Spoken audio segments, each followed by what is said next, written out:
Hello guys, welcome to engineers point. आइए चलते हैं मैथ के आपके तीसरे लेक्चर में। पहले में क्या इंट्रोडक्शन बताया, दूसरे में क्या बताया, मैंने आव्यूह का प्रकार बताया। आइए उसमें थोड़ा सा और कुछ हम जान लें, तब हम चलते हैं। एक हमारा आता है परिवर्त आव्यूह,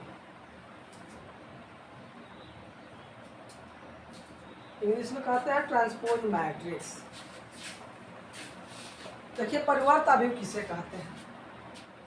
ऐसा आव्यूह जिसके पंक्ति को स्तंभ में या स्तंभ को पंक्ति में बदलने से जो आव्यूह प्राप्त होता है उसे परिवर्त आव्यूह कहते हैं। क्या मैंने बोला? ऐसा आव्यूह जिसके पंक्ति को स्तंभ में या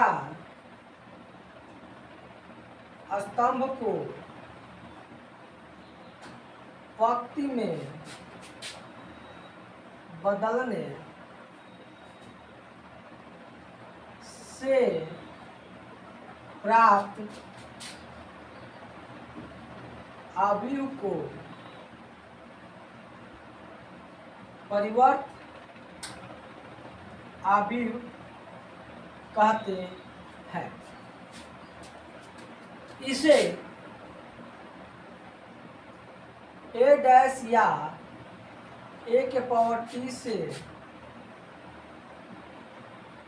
प्रदर्शित करते हैं।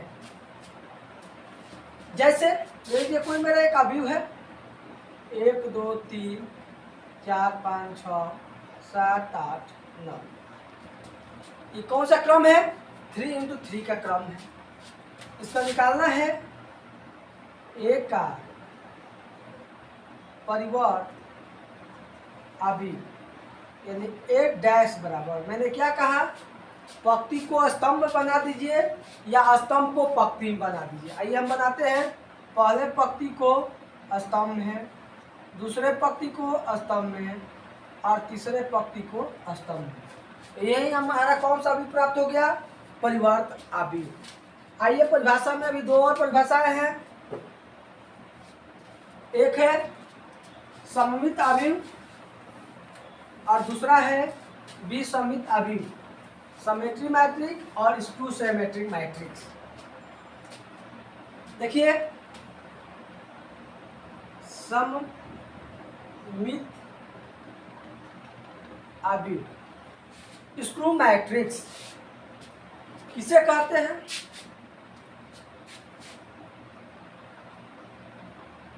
ऐसे आव्यूह को सममित आव्यूह कहते हैं यदि a डैश बराबर a, यानी मेरा आव्यूह हो और उसका परिवर्त आव्यूह निकाले, वही आव्यूह प्राप्त हो जाए, उसे ही हम सममित आव्यूह कहते हैं।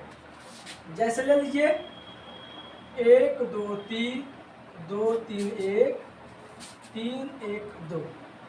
इसका निकालिए a का परिवर्त आव्यूह, यानी a डैश बराबर निकालेंगे 1 2 3 2 3 1 3 1 2। ऐसा लगा कि हम कुछ किए ही नहीं है, लेकिन देखिए पहला पंक्ति क्या है आपका 1 2 3, पहला स्तंभ 1 2 3, फिर दूसरा 2 3 1, दूसरा स्तंभ 2 3 1, फिर तीसरा 3 1 2, ये कितना 3 1 2। यानी हम इसको लिखना चाहें a डैश बराबर a। आ गया? मैंने क्या बताया था? ऐसा आव्यूह जिसका परिवर्त आव्यूह निकाले फिर वही आव्यूह प्राप्त हो जाए, उस आव्यूह को हम सममित आव्यूह कहते हैं। अगला जो हमारा चलेगा कौन सा? विषम सममित आव्यूह।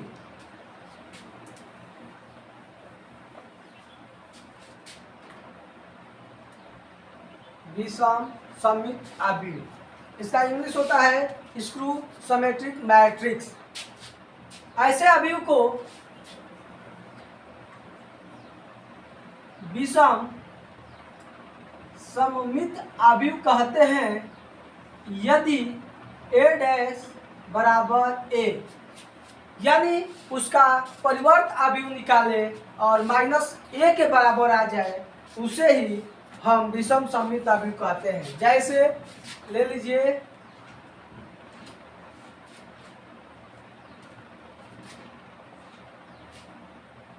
0, 4, 2, फिर उसके बाद ले लीजिए आप इसको 4 कर दीजिए, 2 कर दीजिए, 0 कर दीजिए।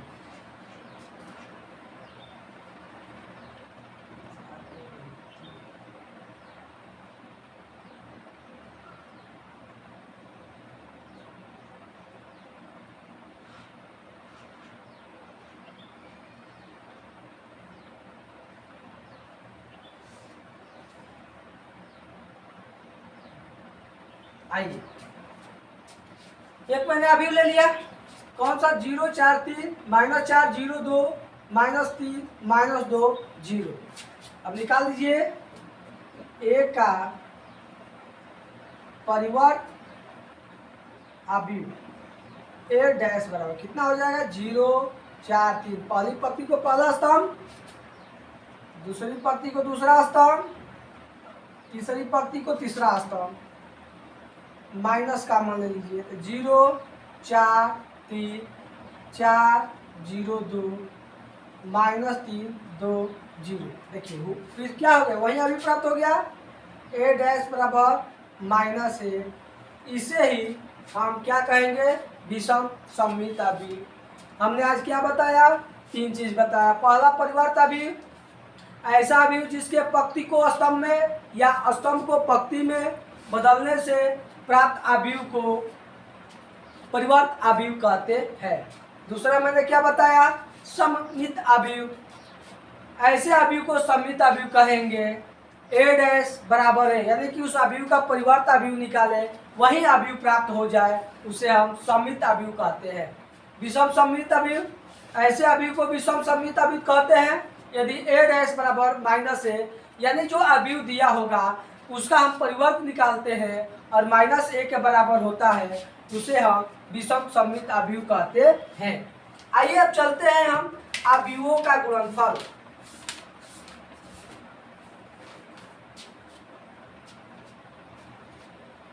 देखिए दो अवयवों का गुणनफल सबसे इम्पोर्टेंट है आपके लिए, क्योंकि अवयव का जब मल्टीप्लाई हम जोड़ प्लस घटाना माइनस सीख लेंगे तो हमारा सारा अवयव हो जाएगा। आइए चलते हैं, हमारा है दो अवयवों का गुणनफल। आइए दो अवयवों का गुणनफल तभी संभव है जब अवयव A के स्तंभों की संख्या अवयव B के पंक्तियों की संख्या के बराबर हो। यानी क्या बताया मैंने, दो अवयवों का गुणनफल तभी संभव है जब अवयव A के स्तंभों की संख्या अवयव B के पंक्तियों के बराबर हो।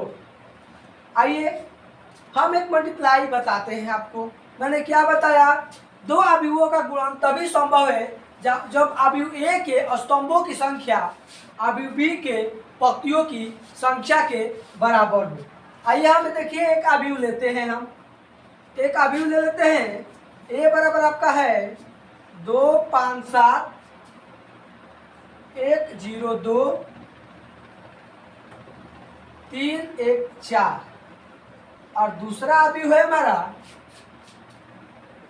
2 4 1 2 0 3। सबसे पहले इसका हम क्या करेंगे, इसका क्रम निकालेंगे। ये क्रम कितना है, 3 इंटू 3 का। क्यों, क्योंकि 3 पंक्ति है और 3 क्या है, स्तंभ है। हम इसका क्रम निकाल लेंगे। इसकी पंक्ति कितनी है, 3, और स्तंभ कितनी है, 2। दो चीजें होगी। पहला हम देखेंगे कि ए बी, और दूसरा होगा बी ए। आइए चलते हैं, देखते हैं कि ए बी संभव है कि नहीं संभव है। हमने क्या बताया था कि पहले अवयव की स्तंभों की संख्या दूसरे अवयवों की पंक्तियों की संख्या के बराबर हो। यानी ए है आपका, ए बी हमें चेक करना है, तो 3 इंटू 3 है, बी है 3 इंटू 3, सॉरी 2। यानी कि क्या हो गया, पहले का स्तंभ और दूसरे की पंक्ति आपस में क्या हो गए, बराबर हो गए। यानी कि ए बी क्या है, संभव है। और जो मेरा आंसर आएगा वह 3 इंटू 2 के क्रम में आएगा। यानी कि 3 पंक्ति आएगी, 2 स्तंभ आएगा। आइए अब देखते हैं कि बी ए संभव है कि नहीं संभव है। बी का क्रम 3 इंटू 2 है, ए का क्रम 3 इंटू 3 है। पहले का स्तंभ दूसरे का पंक्ति आपस में बराबर नहीं है। क्यों, क्योंकि बी का कितने हैं स्तंभ, 2 है, ए का पंक्ति कितने हैं, 3 है, अतः इसका मल्टीप्लाई संभव नहीं है। यानी कि बी ए हम नहीं निकाल सकते हैं, ओनली वन, केवल हम क्या निकाल सकते हैं, तो ए बी निकाल सकते हैं। आइए हम मल्टीप्लाई कैसे करते हैं हम देखते हैं। इसी को हम लेकर चलते हैं। यानी क्या है, ए बराबर 5 7 1 0 2 3 1 4, जो बी है 2 4 1 2 0 3। आइए हम क्या निकालेंगे, आपको ए बी, यानी ए इंटू बी, 5 7 1 0 2 3 1 4, बी का मान हो जाएगा 2 4 1 2 0। देखिए मल्टीप्लाई कैसे करते हैं। हम पहले पंक्ति के जो है, पहले पंक्ति के पहले अवयव को पहले पंक्ति से, फिर दूसरे स्तंभ के पहले अवयव को दूसरे पंक्ति से, तीसरे स्तंभ के पहले अवयव को तीसरे पंक्ति के पहले अवयव से करते हैं। यानी आप पाएंगे आप कैसा उल्टा एल की तरह। अगर मान लेते हैं ए है, यह बी है, सी है, इसको मान ले 1 है 2 है 3 है, इसमें भी कितने अवयव हैं, 3 अवयव है।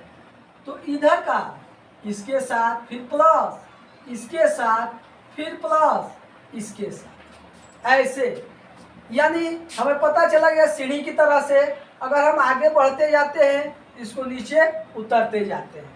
आइए चलते हैं इसी के आधार पर। देखिए पहला पहला, यानी पहला पहला 2 गुणे 2, फिर मैंने क्या कहा प्लस, फिर कौन सा, देखिए दूसरा का, फिर उसका दूसरा, दूसरा कितना है 5, यानी कि दूसरे स्तंभ का पहला हो, और इसमें दूसरे पंक्ति का पहला, फिर प्लस, फिर कितना हो जाएगा 7, और फिर नीचे आ जाएंगे इसका 0। क्यों, क्योंकि सी को किससे करना है, 3 7 तीसरे से करना है। अब जैसे ही दूसरा स्तंभ चलेंगे यहाँ पर दूसरा स्तंभ प्राप्त होगा, और वैसे ही multiply 2 into 4 plus 5 into 2 plus 7 into 3। देखिए पहला पंक्ति, अगर पहला जो आपका पंक्ति है वह पहले हम अगर स्तंभ से करते हैं, ये प्राप्त हो गया आपका पहला पंक्ति, दूसरे स्तंभ से करते हैं तो पहले पंक्ति का दूसरा स्तंभ प्राप्त हो गया। अब चलेंगे दूसरे पंक्ति के बारे में, वैसे ही multiply 1 into 2 plus 0 into 1 2 into 0। फिर चलिए 1 इंटू 4 0 इंटू 2 प्लस 2 इंटू 3।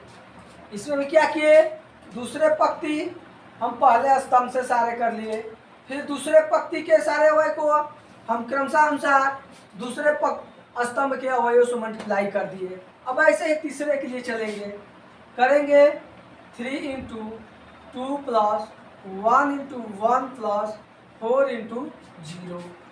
फिर इसका करेक्ट कीजिए 3 into 4 plus 1 into 2 plus 4 into 3।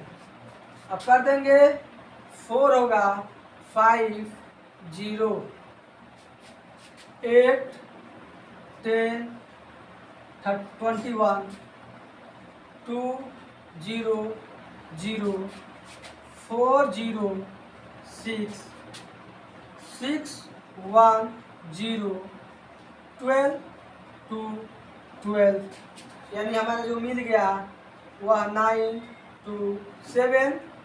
इसको कर देंगे, आपको हो जाएगा 39 10, यह हो गया आपका 26। हमने क्या कहा था, जो बचेगा यानी क्या था, ये भी था ना 3 इंटू 3 3 इंटू 2, यानी हमारा क्या क्रम बचा 3 इंटू 2। देख लीजिए जो मेरा आंसर आया है 3 इंटू 2 में, यानी आपको कितने पंक्ति है, 3 पंक्ति है और 2 स्तंभ है। कोई दिक्कत? मैंने फिर से सुन लीजिए कैसे। 2 अवयवों का गुणनफल तभी संभव है जब अवयव ए के स्तंभों की संख्या अवयव बी के पंक्तियों की संख्या के बराबर हो। कभी भी हम मल्टीप्लाई करते हैं तो हम क्रमशः आगे बढ़ते जाते हैं। पहले पंक्ति का पहला अवयव स्तंभ के पहले अवयव से, पहले पंक्ति के दूसरे अवयव तो पहले स्तंभ के दूसरे अवयव से, फिर पहले पंक्ति के तीसरे अवयव, उसी तरह से पहले स्तंभ के तीसरे अवयव से मल्टीप्लाई करके अब प्लस कर लेते हैं। ठीक उसी तरह से अब जैसे आगे बढ़ेंगे दूसरे स्तंभ के लिए, तो पहले पंक्ति का पहला अवयव दूसरे स्तंभ के पहले अवयव से प्लस दूसरे पंक्ति के दूसरे अवयव दूसरे स्तंभ के दूसरे अवयव से, फिर प्लस फिर क्या है पहले पंक्ति के तीसरे अवयव से, फिर हम चलेंगे आपको दूसरे पंक्ति के तीसरे अवयव से। ऐसे ही क्रमशः दूसरे पंक्ति और पहले स्तंभ से करेंगे, फिर दूसरे पंक्ति दूसरे स्तंभ से करेंगे, फिर तीसरे पंक्ति पहले स्तंभ से करेंगे, तीसरे पंक्ति दूसरे स्तंभ से करेंगे। यह आपका क्या रहा, यह आपका 2 अवयवों का गुणनफल।